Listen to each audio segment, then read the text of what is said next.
जज साहब अपनी ही माँ को आश्रम में छोड़ा है। आश्रम में माँ पर नजर रख सके इसलिए उधर के चौकीदार से दोस्ती कर ली थी और कुछ पैसे दे दिए थे।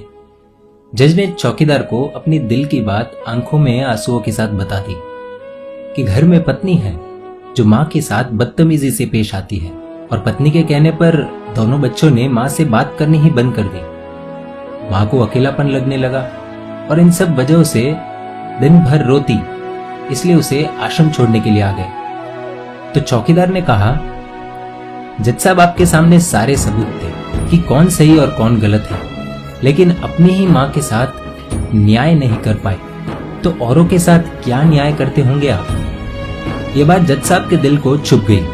चौकीदार की इतनी सी बात का इतना असर हुआ कि 2 रात नींद नहीं आई, 2 दिन से खाना नहीं खाया और कोर्ट भी नहीं गए।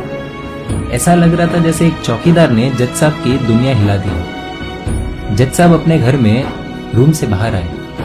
दोनों बच्चे और पत्नी खाना लेकर इसी इंतजार में खड़े हैं कि कब खाना खाएंगे। तभी जज साहब ने एक कागज पत्नी को और 2 अलग कागज अपने बच्चों के हाथ में थमा दिए।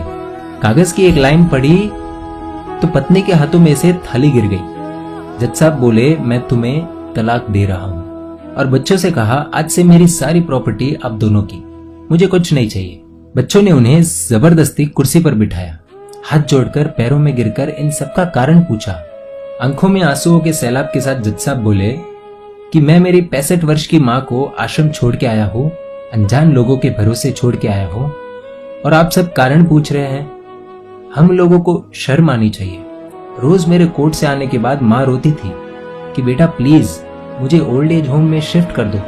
आप में से किसी ने भी माँ से सीधे मुंह बात नहीं की और ये भी भूल गए कि जिस जज को आज पूरा शहर सलाम करता है, उसी जज को बनाने में उस माँ का कितना बड़ा रोल है। कभी दूसरों के घरों में काम करने जाती तब भी मुझे अकेला न छोड़ती। ऐसी भगवान समान माँ को मैंने आश्रम में छोड़ दिया, और वो भी ऐसे लोगों के भरोसे जिन्हें ये तक नहीं पता कि माँ को क्या बीमारियां है।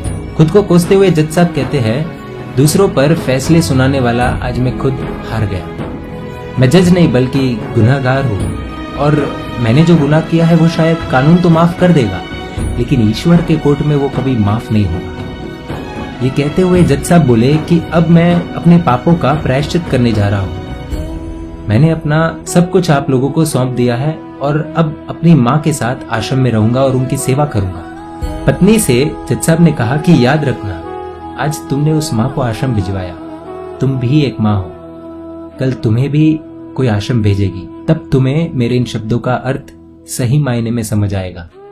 ये बोलकर जज साहब निकल लिए अपनी माँ के पास। आधी रात को चौकीदार भी जज साहब को देखते हुए चौंक गया। अंदर देखा तो माँ सो रही थी। करीब जाकर देखा तो पूरे परिवार की तस्वीर से लिपट कर रोते हुए माँ सो गई थी।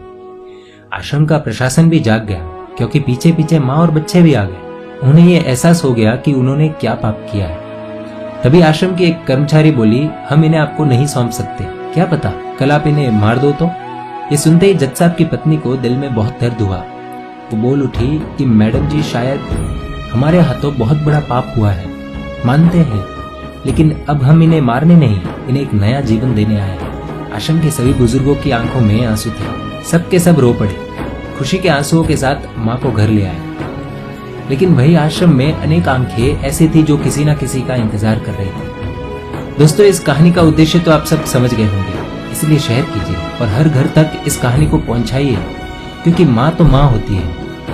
सब होगा तुम्हारे पास पर सुकून नहीं होगा। सुकून सिर्फ माँ के आंचल में होता है, और उस आंचल को बिखरने मत देना।